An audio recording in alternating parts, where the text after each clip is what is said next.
Bengal teacher भर्ती घोटाले की जांच कलकत्ता हाईकोर्ट के आदेश पर शुरू हुई।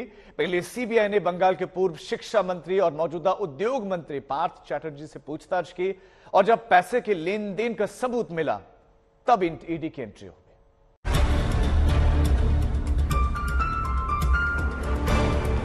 नोटों का यह जखीरा बांग्ला फिल्मों की हीरोइन अर्पिता मुखर्जी के घर से बरामद हुआ है, लेकिन इसकी आंच ममता सरकार तक जा पहुंची है।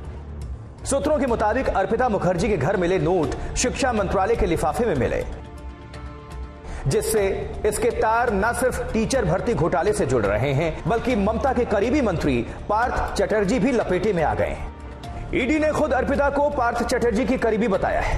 यही वजह है कि ईडी ने नोट के बदले टीचर मामले की छापेमारी की तो एक साथ 13 ठिकानों को चुना। इनमें अर्पिता के साथ पश्चिम बंगाल के उद्योग मंत्री पार्थ चैटर्जी भी शामिल हैं, जो कभी शिक्षा मंत्री हुआ करते थे। ईडी टीम कल सुबह करीब 8 बजे ही पार्थ चैटर्जी के आवास पर धमक गई। इसकी जानकारी बंगाल पुलिस तक को नहीं थी। ईडी अपने साथ केंद्रीय बलों को लेकर आई। पार्थ चैटर्जी कोलकाता के अपने घर पर ही थे। सुबह 8 बजे से जो सवाल जवाब का सिलसिला शुरू हुआ वो देर रात तक चलता रहा। देर रात ईडी की एक और टीम पार्थ चैटर्जी के घर पहुंची। पार्थ चैटर्जी पर आरोप है कि उनके शिक्षा मंत्री रहते टीचर्स की भर्ती में पैसों का खूब लेन देन हुआ। ईडी के निशाने पर बंगाल का पूरा शिक्षा विभाग है। यही वजह है कि पश्चिम बंगाल के टीचर भर्ती घोटाले में पार्थ चैटर्जी के साथ वो तमाम लोग जांच के घेरे में हैं, जो या तो शिक्षा विभाग से जुड़े हैं या फिर पार्थ चैटर्जी के करीबी हैं। मसलन पार्थ चैटर्जी उद्योग मंत्री पश्चिम बंगाल, पूर्व शिक्षा मंत्री पश्चिम बंगाल, परेश सी अधिकारी शिक्षा राज्य मंत्री पश्चिम बंगाल, मानिक भट्टाचार्य टीएमसी विधायक पूर्व अध्यक्ष पश्चिम बंगाल प्राथमिक शिक्षा बोर्ड, अर्पिता मुखर्जी पार्थ चैटर्जी की करीबी पीके बंदोपाध्याय ओएसडी पूर्व शिक्षा मंत्री पश्चिम बंगाल, चंदन मंडल उर्फ राजन एजेंट टीचर भर्ती, कल्याणमय भट्टाचार्य पार्थ चैटर्जी के दामाद, कृष्ण सी अधिकारी कल्याणमय भट्टाचार्य के रिश्तेदार, एसपी सिन्हा सलाहकार WBSSC कल्याणमय गांगुली पूर्व अध्यक्ष WBBSC, सौमित्र सरकार पूर्व अध्यक्ष WBSSC, आलोक कुमार सरकार डिप्टी डायरेक्टर SED। ईडी की रेड सिर्फ कोलकाता में ही नहीं है बल्कि उत्तर 24 परगना तक छापेमारी हो रही है। WBSSC भर्ती घोटाले के एजेंट चंदन मंडल के घर भी सुबह 9 बजे ईडी की टीम ने धावा बोला। ईडी की टीम पहुंची तो गेट बंद था। सूचना के बाद रिश्तेदार ने आकर गेट का ताला खोला।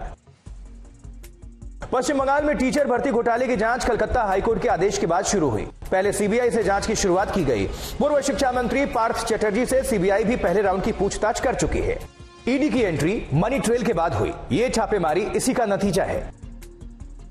जहां तक पार्थ चैटर्जी का सवाल है तो वो टीएमसी के कद्दावर नेता हैं, ममता बनर्जी के भरोसेमंद और करीबी मंत्री गिने जाते हैं। फिलहाल उनके पास वाणिज्य और उद्योग मंत्रालय है। पहले शिक्षा विभाग उन्हीं के पास था। वो टीएमसी के महासचिव भी हैं, लगातार 5 बार से विधायक हैं, अर्थशास्त्र के जानकार हैं, एमबीए की डिग्री भी उनके पास है। यही वजह है कि जैसे जैसे पार्थ चैटर्जी पर शिकंजा कस रहा है बीजेपी उतनी ही आक्रामक होती जा रही है। बीजेपी जानती है कि पार्थ की घेराबंदी मतलब ममता की घेराबंदी।